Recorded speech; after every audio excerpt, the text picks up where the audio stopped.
claro resabio de la dictadura militar impactando de lleno en plena democracia de nuestro país, democracia recuperada con muchísimo esfuerzo, como lo decíamos. Nuestros invitados del día de hoy, a mi lado Carlos Vicente, político, abogado, ¿cómo le va? ¿Cómo anda? Bien, ¿cómo te va? Bienvenido, gracias por estar. César Cach, historiador y docente también.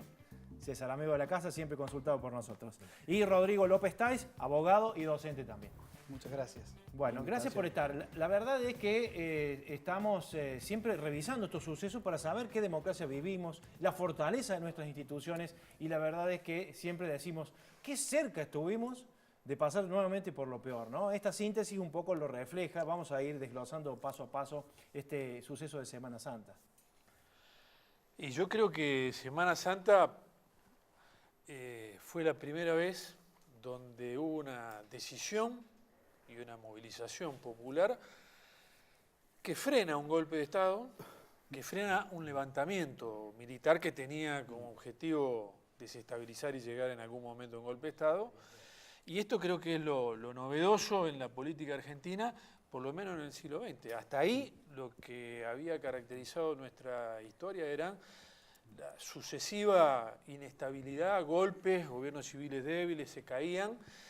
Y acá lo nuevo es que la movilización popular y un nivel de unidad con una amplitud muy ancha, donde realmente había todos los sectores políticos, sociales, defendiendo la democracia. Creo que esto es lo novedoso de ese momento y el protagonismo que asumió la sociedad. Son una especie de alarma, César, ¿no? Claro, yo creo que efectivamente, como dice Vicente, fue la primera vez en la historia argentina en que la sociedad civil se moviliza en contra de un intento golpista o desestabilizador. Y es también la primera vez que la oposición política, el conjunto del arco político, reacciona de modo prácticamente unánime en contra de una operación de desestabilización política. Rodrigo. Bien, yo con relación al tape, me gustaría aclarar algo. El tape habla de impunidad, del terrorismo de Estado, y creo que no es correcto. Y digo esto ¿por qué? Porque acantonamiento de militares en Semana Santa se da con motivo de una decisión muy clara del presidente Alfonsín, que ya la había traslucido en su campaña, que era la de juzgar los delitos cometidos durante la dictadura según la gradación de responsabilidad que existiera.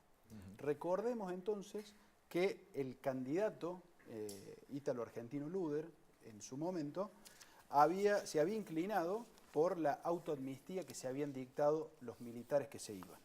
Y Alfonsín había hecho una especie de acuerdo de nodo central de su contrato electoral con la ciudadanía, el juzgamiento de los delitos aberrantes cometidos durante la dictadura. Esto no le fue gratuito ni a Alfonsín, ni a su gobierno, ni a las instituciones de la Argentina. El dictado de los decretos 157 y 158, por el cual se enjuiciaban a las juntas militares por delitos de lesa humanidad, y a los jefes de las organizaciones guerrilleras por delitos comunes, quiero hacer esta diferencia y subrayarla, de la misma manera que aquellos que habían participado en el gobierno de Isabel Perón, ¿sí?, que habían llevado adelante crímenes de lesa humanidad, como ha confirmado la justicia federal en 2 juicios que se han dado el año pasado y con la captura de José López Rega, había sido una decisión muy fuerte de Alfonsín. Esto trae necesariamente la consecuencia de la reacción corporativa del sector militar, que veía en peligro el juzgamiento a toda la base de subordinación más allá del generalato. ¿Por qué? Esto da lugar a la famosa ley de punto final, ¿sí? Esa ley establecía que en un plazo perentorio los jueces debían citar a todas las personas involucradas en esos delitos, si no luego perimía esa instancia. Por eso se llamaba ley de caducidad de la instancia. ¿Qué hicieron los jueces? Citaron a todos los militares. Esto generó tensión, descontento dentro del ámbito castrense y no pudo abordarse una solución política, lo cual desemboca en esta Semana Santa. Por eso yo creo que hablar de impunidad en la Argentina, cuando existieron los juicios a las juntas militares que son únicos en el mundo, porque cuando se juzgaron los criminales nazis en Nuremberg, se rompió el principio del juez natural, es decir, fueron juzgados bajo un tribunal de los vencedores. Claro. Ni siquiera con los generales griegos se dio un proceso similar al de la Argentina, que es ejemplo en el mundo. Claro, ahí quisiera complementar Perdón, César. lo que justamente lo que vos decís y de alguna manera reforzarlo. Una de las características de la transición democrática en la Argentina, que fue una transición no negociada con los militares. Los militares no tenían fuerza para negociar nada por la derrota de Malvinas, a diferencia de Chile, donde dejaron enclaves autoritarios. Iniciada la transición democrática, Pinochet seguía siendo jefe del ejército, la constitución era la constitución pinochetista, o de Uruguay, donde en virtud del pacto del Club Naval se proscribieron candidatos que no eran potables para los militares. Bien. De modo que la Argentina en este sentido es un caso prácticamente único en América Latina de transición no pactada.